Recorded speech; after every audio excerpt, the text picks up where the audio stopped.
Keanu looked down at the table again, but not at the crucifix this time. His hand moved slowly toward his jacket pocket. From it, he pulled out a faded, creased envelope. It was yellowed by time, its edges soft and worn, as if it had been handled far more than it should have been. Gently, he placed it on the table between them. "This arrived a few years ago," he said. "I didn't open it because I was told not to." The host leaned forward slightly, his curiosity piqued. Sensing the gravity of the moment, he asked, "Told by who?" Keanu didn't answer right away. Instead, he stared at the envelope, his expression unreadable. It was the way someone might look at an old photograph, part memory, part wound. After a pause, he explained, "It came after a meeting in Rome. It was handed to me in silence. No explanation, no context, just this." He slid the envelope slightly closer to the host, who looked at it with hesitation. There was no name on the front, only a faint symbol, a cross inside a circle. "I thought it was a mistake," Keanu continued, his voice steady but distant. "Or maybe a warning. But there was a note inside the envelope. One line." He looked directly at the audience, who sat frozen, captivated. "Do not read until the dove has landed." The host raised his eyebrows, intrigued. "The dove?" Keanu nodded. "It didn't make sense to me, not then, but I kept it for years. I almost forgot about it." He paused, his gaze dropping again. "And then Pope Francis died." At this point, the envelope and letter sat in full view of the camera, the studio lights shimmering faintly off the cracked crucifix. For the first time in the entire show, even the production crew seemed unsure of what to do. No one reached for the next cue card, and no one whispered instructions into the host's earpiece. Keanu sat quietly, as if he had said all he could, but then, softer now, more distant, he added, "There's something else." The host turned toward him carefully, no longer performing for the crowd. Now it was just two men sitting at a table, one of them holding something heavy inside. "After Prevost's election," Keanu said, "I started having a dream. The same one, night after night." He didn't embellish the words. He didn't try to dramatize. If anything, his delivery made it worse. Too plain to be fiction. "I'm standing in St. Peter's Square," he began. "It's empty. The sky is pale, like dawn, but lifeless. I look up at the balcony." The host leaned in slightly, hanging on every word. "And he's there," Keanu continued, nodding slowly. "The new pope, dressed in white, smiling." He paused, letting the image sink in. "But he doesn't cast a shadow." The air seemed to shift. Even the audience, quiet as they were, stirred slightly. An involuntary human reaction to something unnatural. "The sun is behind him," Keanu went on, "but the light passes straight through. There's no outline, no darkness behind him, just more light." The host tried to reframe it. "Well, dreams can be strange, symbolic. Maybe your mind's just processing something." Keanu looked at him, not judging, just knowing. It doesn't feel like a dream. It feels like a memory that hasn't happened yet. He leaned forward, elbows on his knees, his voice taking on a different weight. "And it's always the same. Every time he raises one hand. The bells in the square should ring, but they don't. There's no sound. Not from birds, not from people. Because there are no people. Just him and me and the silence." The host's voice dropped. "That's haunting." Keanu didn't smile. He didn't blink. "I've had dreams about death before, about grief, but I've never woken up crying. Not until this one." The audience let out a soft, collective breath, the kind that comes when you realize you've been holding it too long. Keanu admitted, "I didn't want to talk about it, not even to friends, because the more I thought about it, the more I wondered if I was seeing something no one else could." The host tried to help him out. "But it's just a dream, right?"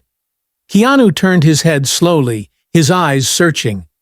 Then why does it feel like a warning? The question hung unanswered. Then Keanu added, dreams are symbols, shadows of the unconscious, right? But what does it mean when the dream has no shadow? The host had nothing left to say. No joke, no segue. Keanu leaned back again, folding his hands. Somewhere behind them, one of the studio lights flickered just once, but it was enough. There was a beat of silence before the host finally found his voice again. Keanu, are you saying you've received more than just that one letter? Keanu looked down, nodded once, and then, reaching inside his jacket again, he pulled out a small bundle of envelopes. They were aged, some with edges torn, others smudged with what looked like ash or dust. None of them had return addresses, none bore stamps. All had been delivered by hand, placed anonymously where he would find them, or where someone wanted him to. It was meant to be just another late-night interview. Casual, warm, forgettable. But when Keanu Reeves sat down beneath the studio lights, something shifted. His hands trembled slightly as the name of the new pope, Robert Prevost, slipped into the conversation. What followed wasn't a story. It was a confession, wrapped in silence, memory, and something else no one could quite name. And when he finally spoke, the room stopped breathing.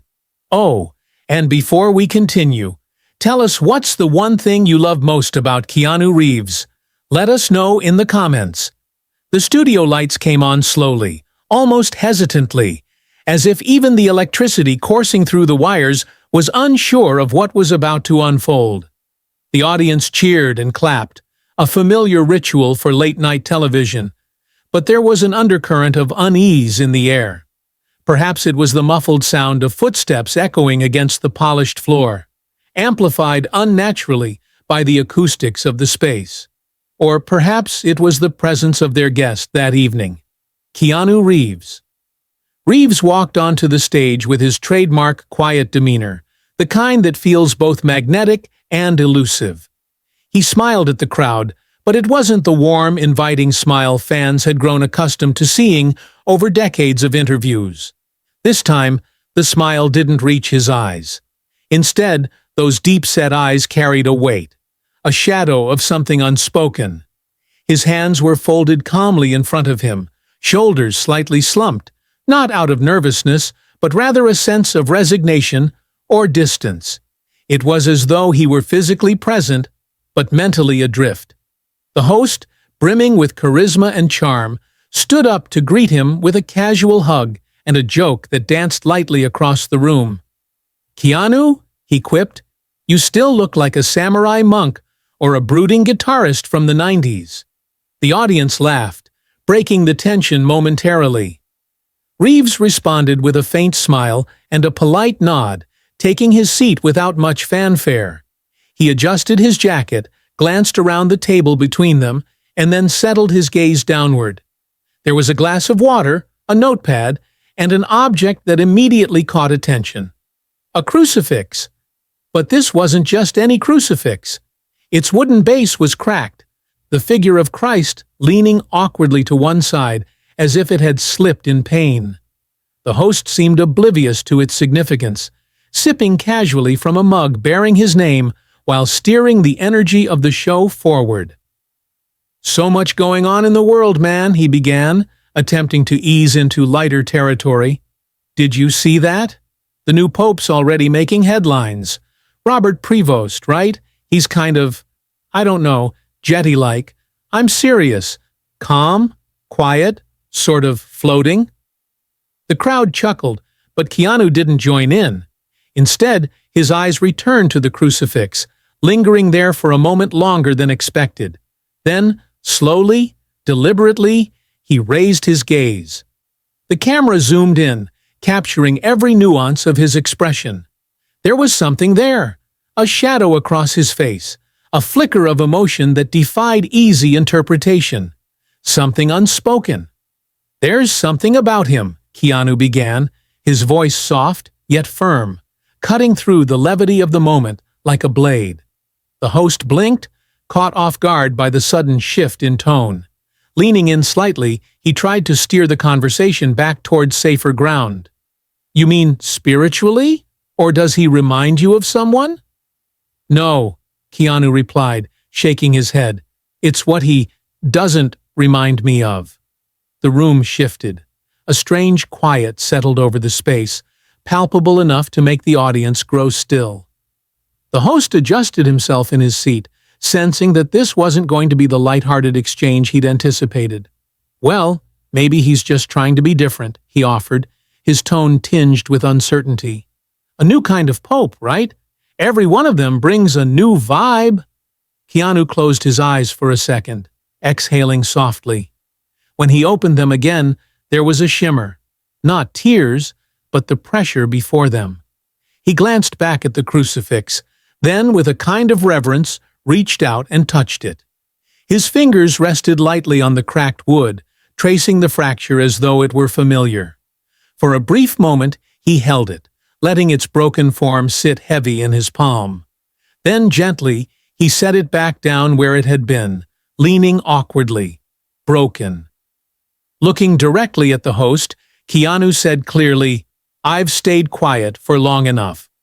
The words landed like a stone dropped into deep water. The crowd went completely silent. The host froze, unsure of how to respond. No one knew what Keanu was about to say, but they all understood instinctively that this wasn't going to be a joke. The camera didn't cut away. The silence lingered for another breath, maybe two, before the host finally spoke, his tone lowered and unsure. "You've stayed quiet about what?" He placed them gently on the table, spreading them like a deck of cards. The host leaned in, his expression shifting from curiosity to concern. "Where did these come from?" Keanu looked up. "Different places, hotel rooms, my trailer on set once. Inside a book I hadn't touched in years." He picked up the top letter and opened it. Inside was a small piece of thick, textured paper, typed, no signature, just one line.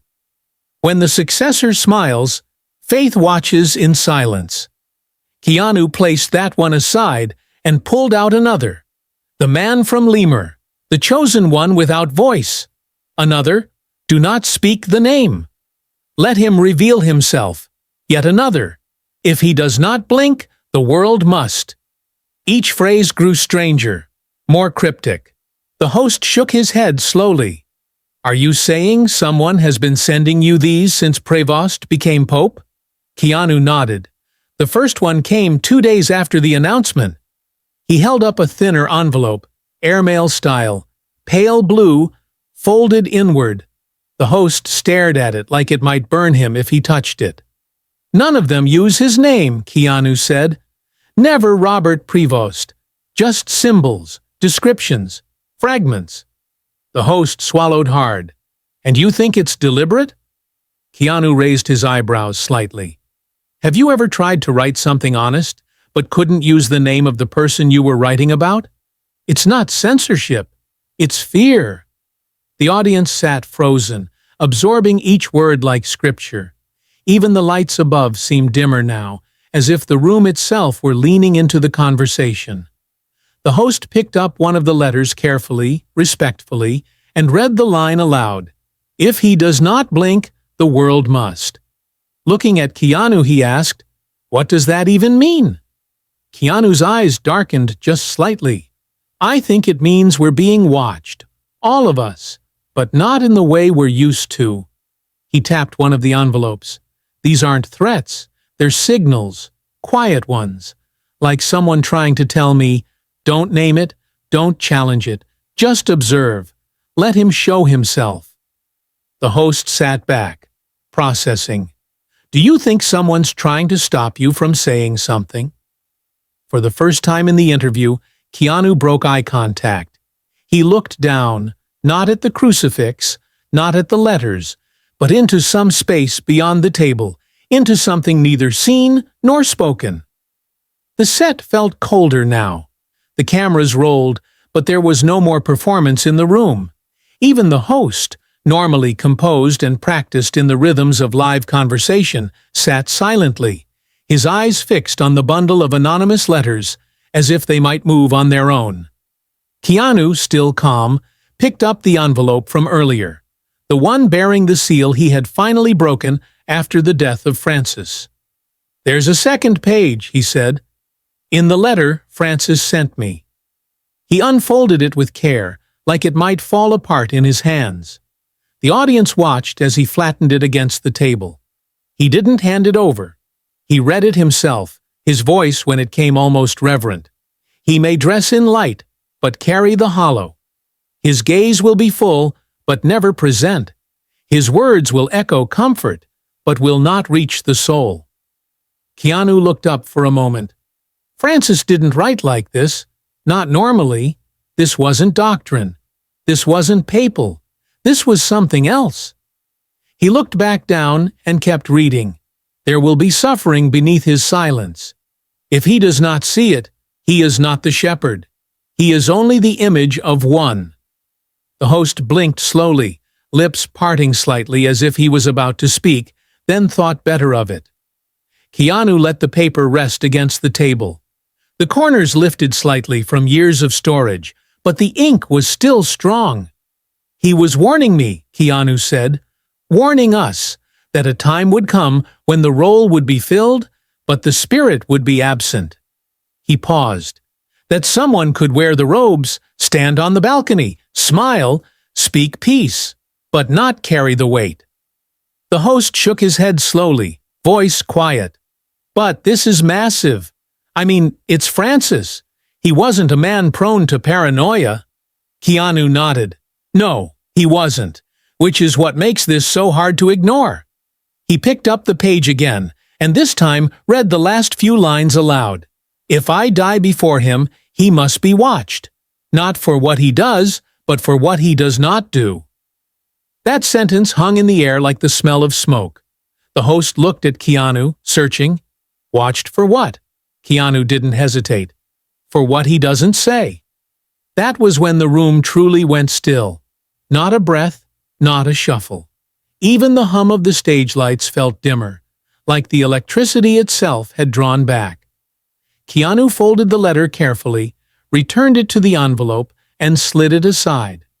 "I think Francis knew he wouldn't be able to stop it," he said, "but he hoped someone would see it, say it, even if it was too late." The host finally spoke again, quietly, as if afraid someone else might be listening. "Why you? Why send it to you?" Keanu looked down. "I've asked myself that every day. I'm not a theologian. I'm not a bishop. I'm an actor." He exhaled through his nose, a bitter smile playing on his lips. "But maybe that's why. Maybe he thought I'd see it as story, as something real beneath the symbols." He gestured gently toward the crucifix, still broken, still resting like an open wound in the center of the table. Or maybe I was just the only one he thought would listen. The host stared at him. "Do you believe it?" Keanu looked back. No hesitation. "I do." A pause.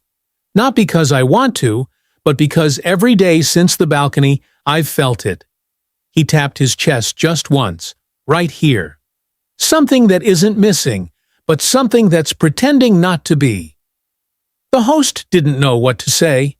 There was no script for this part of the show, no cue cards, no canned laughter. Only silence. The kind that follows truth, or the arrival of something too big to name. The lights above the stage dimmed just a fraction more. Perhaps by accident, perhaps not. The atmosphere in the studio had shifted entirely. It no longer felt like a talk show. It felt like a room inside a confession, one where the walls had ears. Keanu sat still, his expression unchanged since the last letter. He was no longer speaking to the host. He was speaking to something else, to the presence that always exists when truth tries to breathe.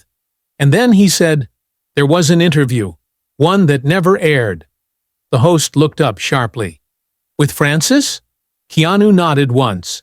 "It was recorded privately, not for broadcast, not even for the Vatican archives officially." He leaned forward slightly. "I was shown a piece of it, of the record. A friend of a friend. Someone who worked inside. The host's eyes widened just slightly. What did it show? Keanu took a breath. It wasn't long. The clip I saw, maybe 40 seconds, but it was enough. He paused. Francis was seated in a small room. No robes, no ring, just a white shirt. He looked tired, old, but clear. His words were slow, measured. He looked at the audience now. He said, "Don't listen to my voice. Watch the silence. One day it will speak louder than I ever could." The host blinked. "Wait, that's cryptic." Keanu nodded. "That's why I didn't understand it at first. It felt like poetry, like someone who knew he was running out of time." He sat back slightly. But then the camera pans, just slightly. Francis turns, almost reflexively, like he's looking past the interviewer. And there he is. The host didn't move. "Prevost?" Keanu nodded. Standing at the edge of the frame. Not announced, not introduced, just there. The audience was dead quiet. He's standing still, watching. Not blinking, just watching. The host's voice lowered. Was he listening? Keanu shook his head. It didn't feel like that. It felt like he wasn't listening at all. He was watching the lens. Not the interviewer, not Francis, the lens. He pulled a folded piece of paper from his coat. It was heavier stock, matte, the kind used in high-quality printing. Unfolding it slowly, he laid it flat on the table. It was a still frame, a photo printed from a paused moment in the video. The host looked at it. The audience couldn't see it yet, but the host did. His jaw tightened. Keanu pointed to the figure on the far right side of the image, blurred slightly, barely in the frame. "That's him. That's Prevost." The host leaned closer, squinting, then recoiled slightly. "He's looking right at the camera." Keanu nodded. Not at the person behind it, not at Francis, not at the floor, not at the future. At the lens. He tapped the photo gently. "When I saw this, it felt like he wasn't in the room. It felt like he was watching through the screen. Like he already knew someone else would be watching later." The host sat back slowly. "This is terrifying." Keanu didn't flinch. "They deleted everything, wiped every source, but not before I saw it." The host looked back down at the image. "Why would they erase it?" Keanu looked him in the eyes. "Because it didn't match the story." Silence. Then he added, "Francis wasn't giving a farewell. He was giving a warning." The still image sat between them, the only visual proof of a moment lost to intentional silence. Behind the photo, behind the story, behind every word Keanu had said that night, loomed a larger truth. Not everything sacred is holy, and not everything holy survives the edit. The studio didn't feel like a studio anymore. The cameras, the lights, the polished floor, they were still there, but something invisible had shifted. The room had turned into something closer to a chapel or a courtroom, or maybe just a place where something ancient had been waiting to be heard. Keanu sat still, his hand resting on the printed photo of Prevost, the shadowless figure watching from the edge of a forgotten frame. The host hadn't spoken in over a minute, and the audience didn't move. Then Keanu said, "There's one more thing." He reached beneath his chair this time, not his coat, not his pocket, somewhere deeper. Pulling out a slip of paper, small, yellowish, folded in four, he explained, "This was left in my dressing room before the show." The host sat up. "What?"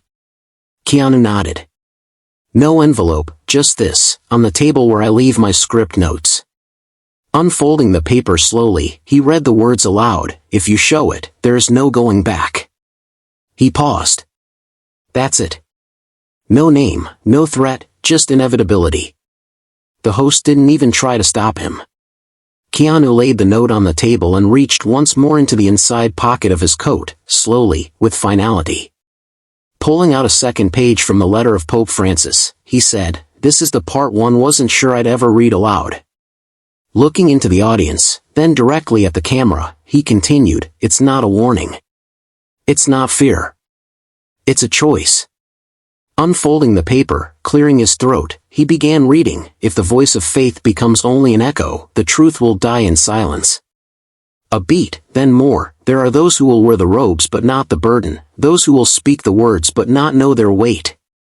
You will know them by the spaces between their answers." Keanu lowered the page for a moment. Francis believed that silence could be holy but also dangerous, that it could be used to comfort or to hide. He looked to the host.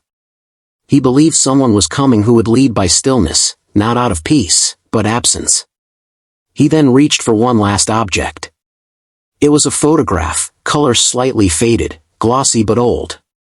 Holding it up but not showing it right away, he said, "This was taken almost 10 years ago.